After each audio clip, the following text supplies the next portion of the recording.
sur le meilleur site de Belgique, www.balamikili.ca. Trouvez-nous sur le meilleur site de Belgique, www.balamikili.ca.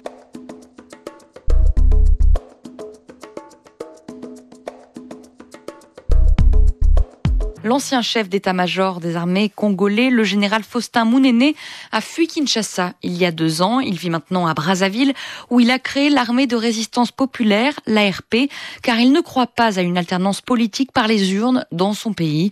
Il y a 1 mois, il a été condamné par contumace à la prison à perpétuité.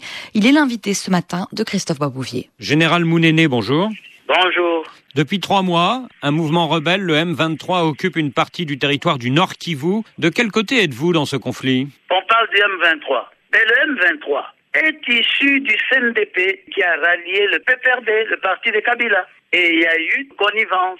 Alors, il y a eu mutinerie. Mais les soldats n'ont jamais été rémunérés. À partir du moment où les éléments du CNDP qui ont incorporé les FARDC vivent les mêmes conditions que leurs collègues qu'ils ont trouvés, évidemment, ils ont compris qu'avec Kabila, il n'y avait pas d'avenir. Donc, nous considérons que la résistance congolaise ne tient pas compte des ethnies, des tribus, des religions. Le M23, actuellement, fait partie de la grande résistance. Nous considérons que la résistance congolaise ne tient pas compte des ethnies, des tribus, des religions. Le M23, actuellement, fait partie de la grande résistance. Nous considérons que la résistance congolaise ne tient pas compte des ethnies, des tribus, des religions. Le M23, actuellement, fait partie de la grande résistance. Général Mounéné, merci. Le général congolais Faustin Mounéné répondait à Christophe Babouvier. Lambert Mende, bonjour. Bonjour. Est-ce que vous pensez, comme le député d'opposition Sami Badibanga, que les négociations de Kampala risquent de faire pchit?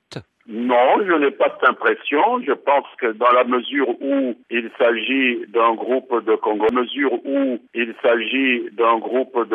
qui a cru devoir se prêter à des projets funestes contre leur pays ourdi à l'étranger, il est bon que le gouvernement parle avec eux. Ce n'est jamais mauvais qu'on les écoute, comme les chefs d'État ont demandé à notre président de le faire. Sur le format de ces discussions, pourquoi refusez-vous à l'opposition parlementaire une place à part entière, comme elle le réclame? Je ne pense pas que ce soit le lieu pour l'opposition de venir articuler ses griefs. L'opposition a des cadres beaucoup plus appropriés. Il y a le Parlement. Et en tous les cas, l'opposition n'est pas concernée par la guerre au Nord Kivu. Ce que dit Sami Badibanga, c'est que les parlementaires ont voix au chapitre, notamment à Kampala, car tout accord de paix doit être ratifié par le Parlement. Je dois lui rappeler qu'il ne s'agit pas d'une guerre que nous sommes en train de terminer avec un pays étranger. Il s'agit d'une discussion avec des groupes armés théoriquement nationaux puisqu'ils se disent congolais et je ne vois pas très bien quel article de la Constitution oblige le gouvernement de faire ratifier cela par le Parlement. Mais ne dites-vous pas vous-même que ces rebelles sont soutenus et armés par le Rwanda et l'Ouganda ? C'est à un autre niveau que nous parlons avec ces pays et qu'il soit certain, le député Badibanga, que si nous arrivons à un traité avec ces 2 pays, ce traité sera présenté à l'Assemblée nationale pour ratification, mais après avoir été conclu. C'est comme ça que ça se passe. Sur le fond de ces discussions, les rebelles du M23 et l'opposition parlementaire sont d'accord sur un point essentiel. Il faut aussi aborder les grands problèmes politiques du pays. Qu'est-ce que vous en pensez ? Tout d'abord, je pense que l'opposition devrait se mettre d'accord entre elles. Le chef de l'opposition, M. Tshisekedi, refuse le principe même d'aller s'asseoir avec des gens qui veulent changer de régime politique par la force.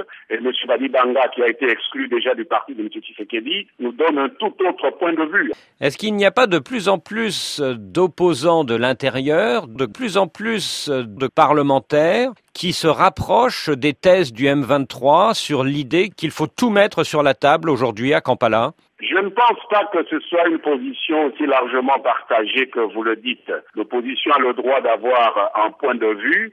Pour les Congolais, il est hors de question que l'on touche à l'ordre institutionnel dans un débat qui se déroule qui plus est à l'étranger, mais c'est une insulte à la nation congolaise. Mais si c'est le prix à payer pour aller à la paix, est-ce que vous êtes prêt à parler d'autre chose que du 23 mars 2009, à savoir la réforme de l'armée par exemple ? Nous savons bien que ce n'est pas le M23 qui nous fait la guerre, alors nous risquons de perdre du temps inutilement, c'est un rêve. Ce week-end, le président Kabila participait à un sommet régional à Dar es Salaam. Au terme de cette réunion, la Tanzanie a dit oui à l'envoi d'un contingent dans l'est du Congo qui pourrait être l'armature d'une force militaire neutre. Est-ce le signe que finalement vous comptez plus sur cette force neutre que sur les négociations actuelles de Kampala ? Je ne pense pas qu'il faut séparer cette solution de ce qui est en train de se faire à Kampala. C'est un tout. Cette force, nous la voulons pour sécuriser une frontière qui a toujours été la source de problèmes aussi bien pour le Rwanda que pour nous. Donc tout le monde a à y gagner. Donc priorité à la force neutre. Nous considérons que la solution régionale est celle qui va donner une paix durable parce que depuis 1998, nous essayons ces pis-aller, des cadeaux, des primes à ceux qui prennent les armes et on voit que chaque jour, la situation ne fait que s'empirer. Je pense que cette fois-ci, la force neutre est là pour donner du corps, de la substance à cette détermination de la RDC, cette détermination de la région à laquelle fait partie le Rwanda et l'Ouganda. Lambert Mende, merci. L'ancien chef d'état-major des armées congolais, le général Faustin Mounene, a fui Kinshasa il y a 2 ans. Il vit maintenant à Brazzaville, où il a créé l'armée de résistance populaire, l'ARP, car il ne croit pas à une alternance politique par les urnes dans son pays. Il y a 1 mois, il a été condamné par contumace à la prison à perpétuité. Il est l'invité ce matin de Christophe Babouvier. Général Mounene, bonjour. Bonjour.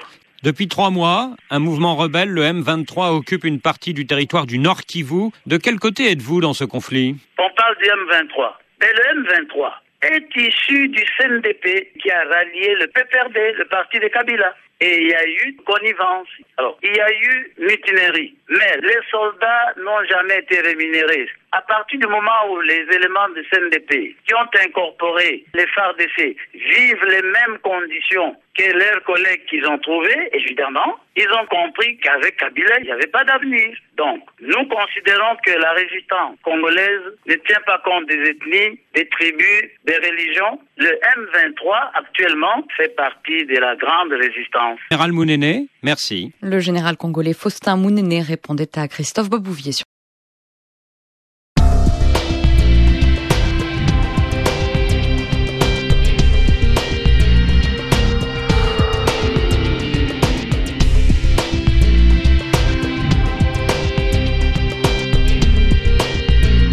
Voir 10 millions de morts, 2 millions de femmes violées, 1250 femmes violées par air, 48 femmes violées. Harry Hippolyte Kanambe, le fils de Christophe Kanambe et Madame Marceline, vous serez jugés d'ici là. La révolution, toujours la victoire pour le peuple congolais. Togoti Kapete, Togozonga Pesimate.